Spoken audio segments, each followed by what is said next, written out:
North Korea में आम इंसान की जिंदगी किसी नर्क से भी बदतर है। लेकिन अगर आप सोचते हैं कि वीआईपी लोग वहां मौज मारते हैं, तो भैया ऐसा बिल्कुल नहीं है।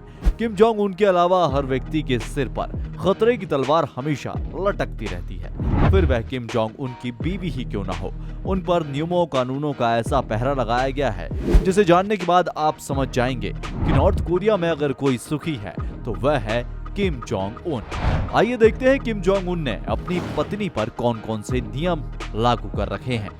प्रेगनेंसी, मां बनना किसी लड़की के लिए दुनिया का सबसे बड़ी खुशी वाला पल होता है और इसके बाद जिस खुशी का नंबर आता है वह होती है अपने मां बनने की जानकारी अपनों के साथ साथ दुनिया में शेयर करने की। लेकिन किम जोंग उन की पत्नी रिसोल जू की किस्मत इस मामले में कुछ अलग ही रंग दिखाती है।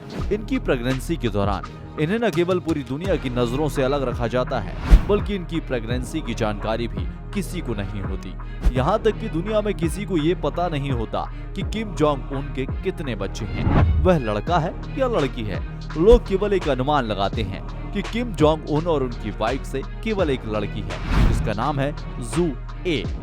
इसके अलावा 2 बच्चे और हैं, लेकिन उनके जेंडर के बारे में किसी को जानकारी नहीं है।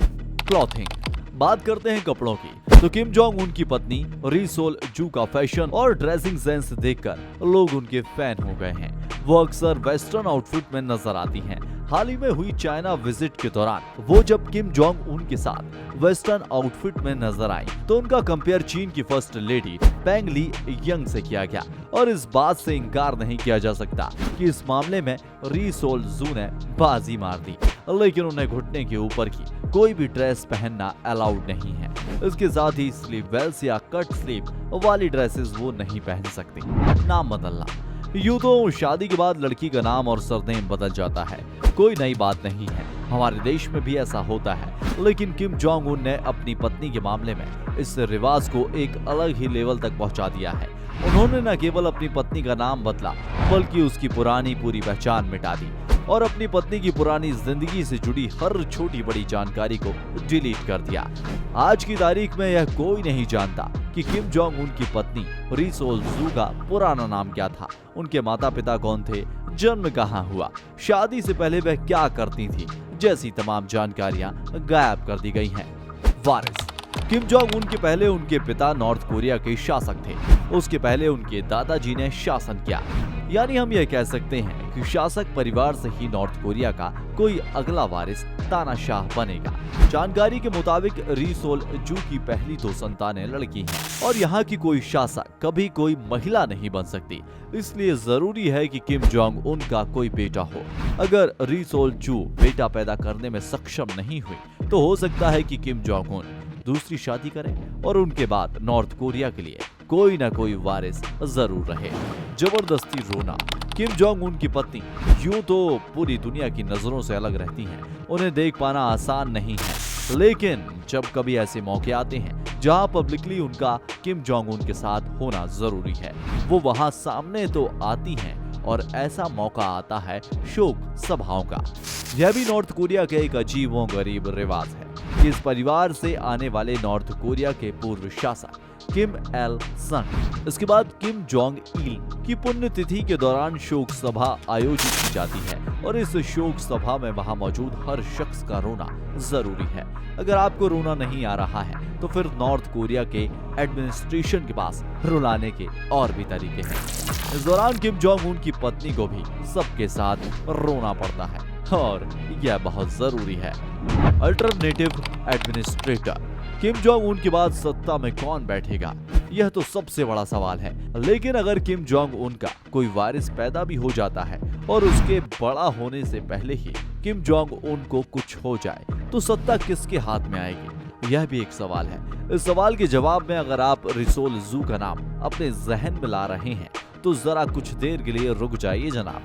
किम जोंग उन के जीवन में एक और लड़की है और वो है उनकी बहन जिसका नाम है किम यो जोंग। इन दोनों भाई बहनों की परवरिश एक साथ हुई है और यह दोनों एक दूसरे से काफी क्लोज हैं। बीते दिनों जब किम जोंग उन की तबीयत खराब हुई थी तब लोगों ने यह हवा उड़ा दी थी कि किम जोंग उन अब इस दुनिया में नहीं रहे। उस दौरान नॉर्थ कोरिया का प्रशासन संभाल रही उनकी बहन ने सिचुएशन को प्रॉपरली हैंडल किया। और जैसे ही किम जोंग उन ठीक होकर वापस आए, उन्होंने वापस नॉर्थ कोरिया का प्रशासन संभाल लिया। Media policy. री सोल जू और किम जोंग उन के साथ ही उनकी कवरेज करने की इजाजत मीडिया को है। री सोल जू का कोई भी सिंगल फोटो आपने शायद ही कहीं देखा होगा। मीडिया पर्सन वहां केवल वही तस्वीरें खींच सकते हैं जिसकी इजाजत उनकी सरकार उन्हें देती है।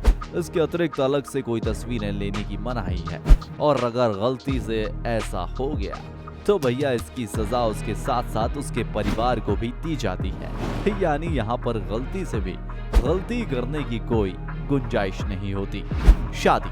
नॉर्थ कोरिया में शादी विवाह को लेकर ज्यादा तामझाम नहीं किया जाता, ना ही कोई बड़ा सेलिब्रेशन होता है, बल्कि शादी करने वाले जोड़े को शादी के दूसरे दिन ही काम पर जाना होता है। ऐसे ही कुछ नियमों का पालन री सोल जू को भी करना पड़ा था। नॉर्थ कोरिया में न केवल 2 ही दिन सबसे पवित्र माने जाते हैं, एक तो 15 अप्रैल और दूसरा 16 फरवरी, क्योंकि इन्हीं 2 दिनों पर किम जोंग उन के फादर और ग्रैंडफादर का बर्थडे होता है। लिहाजा अपनी शादी के लिए री सोल जू के लिए केवल यही 2 दिन थे। कोर्टशिप। अगर आप यह सोचते हैं कि री सोल जू को किम जोंग उन ने यह नियम कानून शादी के बाद से बनाना पड़ा होगा, तो आप गलत डायरेक्शन में जा रहे हैं। री सोल जू को जब पहली बार किम जोंग उन के साथ देखा गया और लोगों को यह समझ में आया कि दोनों के बीच लव एरिया का ट्रीटमेंट चालू हो गया है, इसके बाद ही री सोल जू दुनिया के सामने तभी नजर आई जब वो किम जोंग उन की पत्नी बन गई। री सोल जू अपने हस्बैंड किम जोंग उन के साथ दुनिया के सामने आती रही हैं, लेकिन इनके दादा किम इल संग की पहली पत्नी को दुनिया ने कभी नहीं देखा। उन्हें हमेशा दुनिया की नजरों से छुपा कर रखा गया। केवल उनकी मौत के बाद ही उनकी छवि दुनिया के सामने आ पाई। शादी। किम जोंग उन री सोल जू के प्रेम संबंधों की जानकारी नॉर्थ कोरिया में किसी को नहीं है। इसी प्रकार इन दोनों की शादी के विषय में भी किसी को कोई जानकारी नहीं है। लोगों का मानना है कि किम जोंग उन और री सोल जू स्कूल के जमाने के दोस्त थे। उस दौरान री सोल जू का नाम होंग सोल होल था, लेकिन नॉर्थ कोरिया के एक एनालिस्ट जियांग सियांग चांग का मानना है कि नॉर्थ कोरिया के पूर्व शासक किम जोंग एल साल 2008 में बीमार पड़े। इस दौरान उन्हें अपनी मृत्यु का एहसास हो गया। उन्होंने निर्णय लिया अपने बेटे की शादी करने का। वो री सोल जू को पहले ही अपनी बहू के रूप में पसंद करते थे। अपने देश के लीडर की बात टालना री सोल जू के वश में नहीं था, लिहाजा उसने शादी के लिए हाँ कह दी। इस तरह यह शादी केवल एक समझौता भर है। दोस्तों, नॉर्थ कोरिया के नियमों पर आपकी क्या राय है? कमेंट बॉक्स में लिखकर जरूर बताइएगा। अगर अब तक आपने हमारे चैनल को सब्सक्राइब नहीं किया है तो सब्सक्राइब करके बेल आइकन को जरूर ऑन कर दीजिए, और हाँ, वीडियो को लाइक करके अपने दोस्तों के साथ में शेयर करना बिल्कुल ना भूलिएगा। बहुत जल्द मिलेंगे एक नए वीडियो में, तब तक अपना ख्याल रखें और अपनों का ख्याल रखें। जय हिंद, जय भारत, वंदे मातरम।